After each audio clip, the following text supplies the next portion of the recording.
అదే RTV app వార్తల్ని క్షణాల్లో చదివే అవకాశం ఉంటుంది. ఒక న్యూస్ పేపర్, ఒక టెలివిజన్ ఛానల్ మీ చేతుల్లో ఎప్పుడూ ఉంటాయి. అందరికీ నమస్కారం.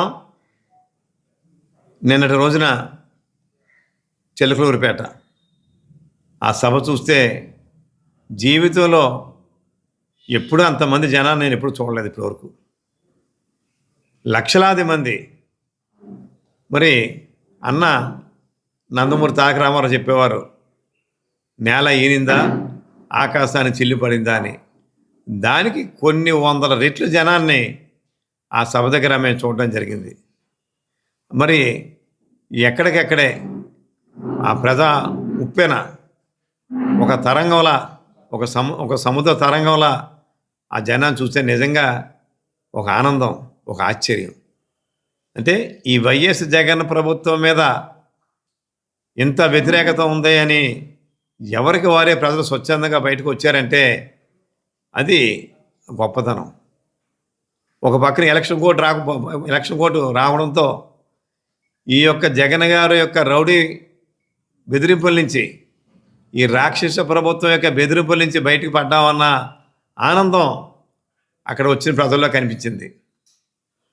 మరి మేము తిరిగి వచ్చేటప్పుడు చూసాం, దగ్గర ఇది మన చిలకలూరిపేట నుంచి గుంటూరు రోడ్లో 13.5 కిలోమీటర్లు, అంటే మా కారు మీటర్ ఆన్ చేసి చూస్తే 13.5 కిలోమీటర్లో బస్సులు, వాహనాలు, ఆటోలు అన్నీ కూడా 3 పార్టీల జెండాలతో ఉన్నటువంటి వాహనాలు తప్ప వేరే లేవు.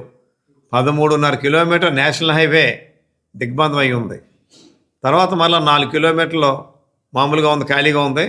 మరలా 3.5 కిలోమీటర్లో మళ్ళా ట్రాఫిక్ ఓన్లీ ఈ తెలుగుదేశం, జనసేన, బీజేపీ యొక్క వాహనాలతో మళ్ళీ జామ్ అయిపోయి ఉంది. ఏంటని చెప్పి పక్క తీసి చేస్తే అడిగితే రెండో పక్కన ఉంటాం కాబట్టి మీకు పోలీసు వాళ్ళకి వెళ్ళవట్లేదని ఎదురు జామ్ అయిందని. నిజమా కాదా? మాకు అక్కడ దాకా వెళ్ళాలని ఉంది అంటే మీటింగ్ అయిపోయాక కూడా. అంటే నిజంగా ఇది చాలా ఆశ్చర్యం. మీటింగ్ సభాస్థలి అయితే ఎప్పుడో నిండిపోయింది. మరి అక్కడ ఉన్నటువంటి కొంతమంది పోలీసు వారు కుట్రతో ఆ మైక్ దగ్గర ఉన్నటువంటి వాళ్ళు కంట్రోల్ చేయకుండా జనాన్ని మైకుల మీద కుదిరేస్తే కొంతసేపు ఇబ్బంది అవ్వడం విషయం కూడా మనం అందరం గమనించాం. ముఖ్యంగా ఎక్కడికెక్కడ పోలీసు వైఫల్యం. అంటే ఎలాగెళ్ళాలని కానీ లేదా ట్రాఫిక్ని కంట్రోల్ చేద్దామన్నా కానీ ఆలోచన వాళ్ళకి లేకుండా మరి ఉంటమైతే జనం ఏదో 5,000 మంది పెట్టారని చెప్పి మరి న్యూస్లో చూసాం. 5,000 మంది ఉన్నారో, 500 మంది ఉన్నారో, లేకపోతే 50,000 మంది ఉన్నారో మాకు తెలియదు. కానీ ఎక్కడా కూడా వాళ్ళని బాధ్యతగా చేయనలేదు ఈ రాక్షస ప్రభుత్వం. ఏది ఏమైనా స్వచ్ఛందంగా వచ్చినటువంటి ఈ ప్రజలందరికీ కూడా నీరాజనాలు, వారందరికీ ధన్యవాదాలు తెలియజేస్తూ, ఇది ఉమ్మడి ప్రభుత్వం, తెలుగుదేశం, జనసేన, బీజేపీ యొక్క సంకీర్ణ ప్రభుత్వం ఏర్పడి తీరుతుందనే దానికి ఒక ప్రత్యక్ష ఉదాహరణ, నిదర్శనం. మరి ఇక్కడ మన మండపేట, ఇక్కడ కూడా జనం స్వేచ్ఛావాయులు పీల్చుకుంటా ఉన్నారు. ఓహో, ఇంక ఈ బెదిరింపులకి కంప్లీట్ అయిందేమో అని. కానీ ఈవేళ కూడా ఇంకా బెదిరింపులు కొంతమంది వ్యక్తులు మానలేదు.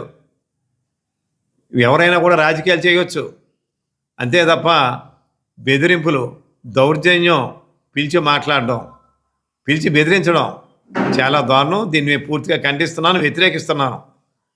చాలామంది తెలుగుదేశం పార్టీలో జాయిన్ అవ్వడానికి ముందుకు వస్తూ ఉన్నారు, జాయిన్ అవుతూ ఉన్నారు. జాయిన్ అవ్వడానికి ముందు బెదిరింపు, జాయిన్ అయిన వాళ్ళని తర్వాత పిలిచి నీ సంగతి తేలుతాం, నేను మండపేట ఎలా చూస్తాం అని చెప్పి బెదిరిస్తున్నారట. ఈ బెదిరించే వాళ్ళందరికీ కూడా ఒకే ఒక హెచ్చరిక, రేపటి రోజున మీకు ఎవరైతే మీరు అంట చూసుకుని మీరు బెదిరిస్తున్నారో వాళ్ళు ఇక్కడ కనపడరు. మేము ఎక్కడికి వెళ్ళినా మిమ్మల్ని వదిలే ప్రశ్న లేదు.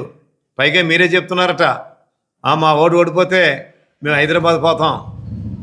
మీరు హైదరాబాద్ కాదు, ఎక్కడికి వెళ్ళినా, ఎక్కడ మీరు నక్కినా లాక్కొచ్చి రోడ్డు మీద పాడేసి మీ సంగతి తేలుతామని చెప్పి కూడా ఈ సందర్భంగా హెచ్చరిస్తూ ఉన్నాను.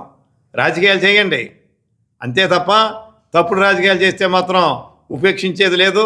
వెనకట్లాగా నేను కూడా ప్రశాంతంగా మాత్రం ఉండను, దెబ్బకి దెబ్బ చేసి తీరుతామని చెప్పి కూడా ఈ సందర్భంగా వాళ్ళని హెచ్చరిస్తూ, కబడ్డార్, జాగ్రత్తగా ఉండండి. ఇవాళ నుంచైనా కంట్రోల్లో లేకపోతే మీ 4 తెగ్గోడే ఖాయమని చెప్పి కూడా ఈ సందర్భాన్ని తెలియజేస్తా ఉన్నాను. మరిన్ని వీడియోస్ కోసం ఛానల్ ని సబ్స్క్రైబ్ చేయండి, లేటెస్ట్ అప్డేట్స్ కోసం వాట్సాప్ ఛానల్ ని ఫాలో చేయండి, అండ్ లింక్ డిస్క్రిప్షన్ లో ఉంది.